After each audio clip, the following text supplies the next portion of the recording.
A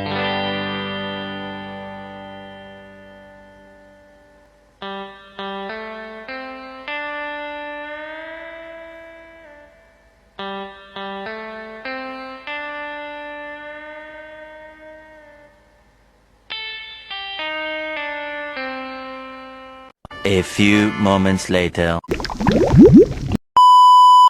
Assalamualaikum warahmatullahi wabarakatuh. Perkenalkan, nama saya Siti Kirana Maharani dari kelas I Manajemen dan Bisnis.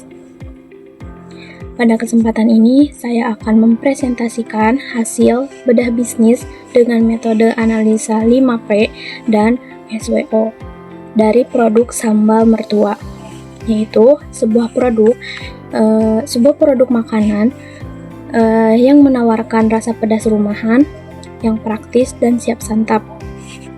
Alasan saya memilih sambal mertua sebagai objek bedah bisnis karena produknya yang menarik, terus dekat dengan kebutuhan masyarakat, dan juga peluangnya sangat besar di pasar kuliner, terutama makanan pendamping.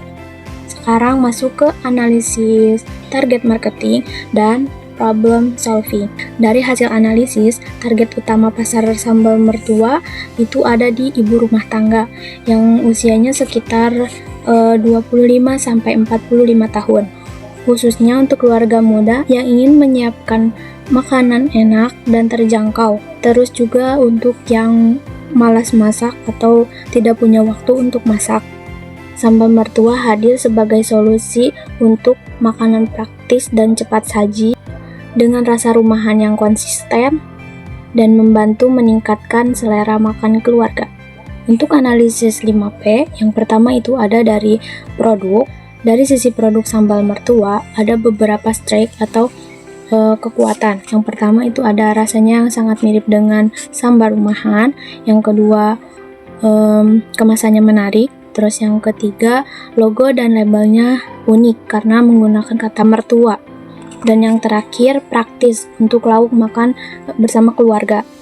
Namun di sisi lain, di produk sambal mertua ini memiliki beberapa weakness atau kekurangan. Di samping weakness pasti selalu ada peluang atau opportunity. Yang pertama itu pilihan rasa sambalnya itu cuman sedikit ya, cuman ada 5, yaitu ada sambal goreng level 5, sambal goreng level 3, sambal teri, sambal ebi, dan yang terakhir itu ada bawang goreng pedas. Jadi peluang yang bisa kita tiru atau ATM bisa menambah varian rasa tersebut, seperti sambal jengkol, sambal pete, sambal cumi, sambal tongkol, terus sambal paru, sambal ayam suwir, dan masih banyak lagi. Terus untuk kelemahan yang kedua itu level kepedasannya hanya ada 2. Peluangnya yaitu bisa menambah, misalkan dari level 1 sampai level 10 biar lebih banyak varian. Yang ketiga itu ukuran botolnya hanya ada 2, yaitu 100 gram dan 200 gram. Peluangnya itu bisa menambah isi sambalnya, dan juga bisa menambah versi misalkan menjadi sambal saset. Nah itu biar lebih ekonomis. Bahan baku di deskripsi tidak dijelaskan dengan jelas. Peluangnya yaitu bisa dengan live cooking, edukasi dapur, dan juga menambah kepercayaan pelanggan. Selanjutnya ada di price atau harga. Nah, di sisi price sambal mertua ini memiliki beberapa strike juga, yaitu harga sambal mertua ini masuk ke kategori menengah dan value for money. Artinya adalah harga yang dibayar itu setara dengan kualitas yang kita miliki, yang kita terima menurut saya. Terus juga karena rasanya sesuai, mirip banget dengan sambal dapur rumahan. Di bagian price ini ada beberapa weakness atau kelemahan. Yang pertama itu ongkirnya terlalu mahal jika hanya pesan 1 kemasan saja. Terus yang kedua, tidak ada paket hemat.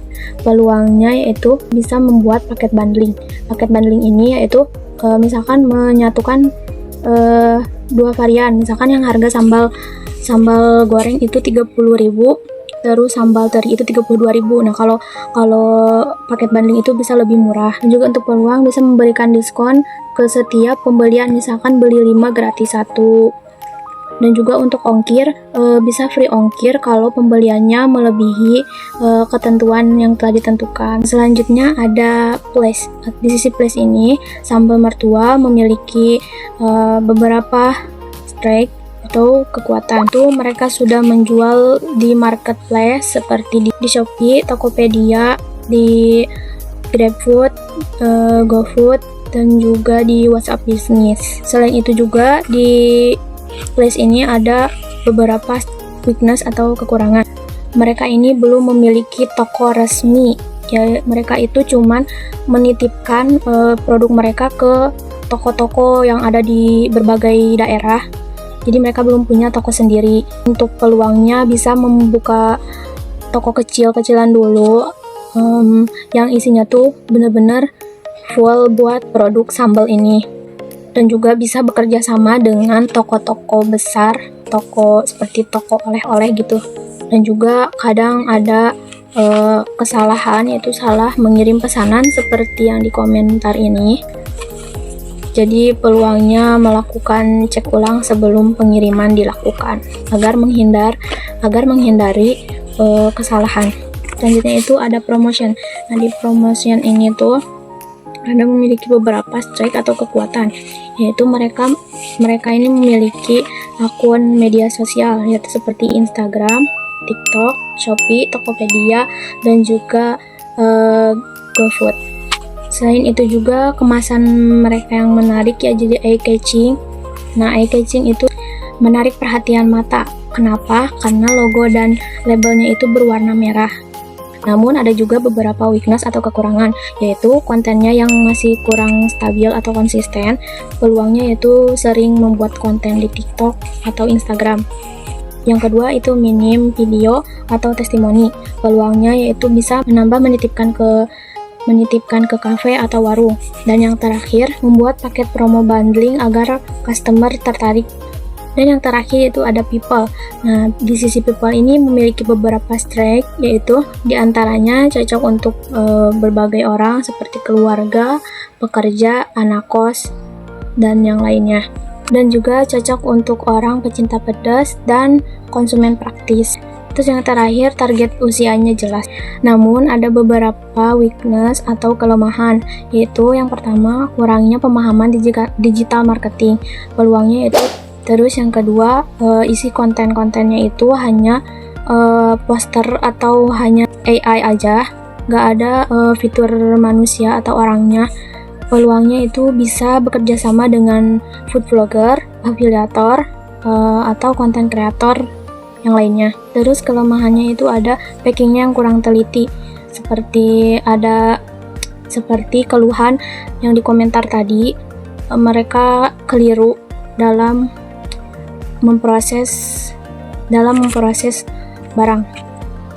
Solusinya yaitu ngecek ulang semua produk yang akan dikirim. Terus yang terakhir itu ada customer service-nya itu kurang maksimal, seperti ada beberapa keluhan di komentar dan mereka itu belum ngebales atau emang nggak dibales gitu, jadi kurang baik kepada para pelanggannya. Untuk peluangnya yaitu bisa merekrut admin yang aktif untuk membalas para keluhan atau kesan dari para pelanggan.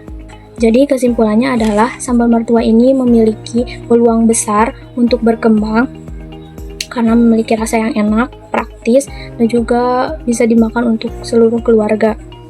Untuk berkembang, fokus yang harus diperhatikan yaitu menambah varian rasa, level, ukuran. Terus yang kedua itu promosi di sosial media harus lebih ditingkatkan lagi. Konten-konten lebih di-upgrade lagi.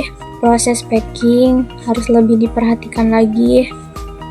Dan juga membuat paket hemat supaya pelanggan tertarik kepada produk tersebut. Jika hal ini bisa dilakukan, maka sambal mertua akan semakin banyak dikenal oleh seluruh pembeli dan juga dapat dipercaya oleh seluruh pembeli. Produk ini saya bisa meng-ATM-nya yaitu dengan cara meningkatkan atau melakukan hal yang sudah dijelaskan. Itulah hasil analisis 5P dan SWO pada bedah bisnis produk sambal mertua. Mungkin cukup sekian dari saya, kurang lebihnya mohon maaf. Wassalamualaikum warahmatullahi wabarakatuh. Bismillah, Ciao 2.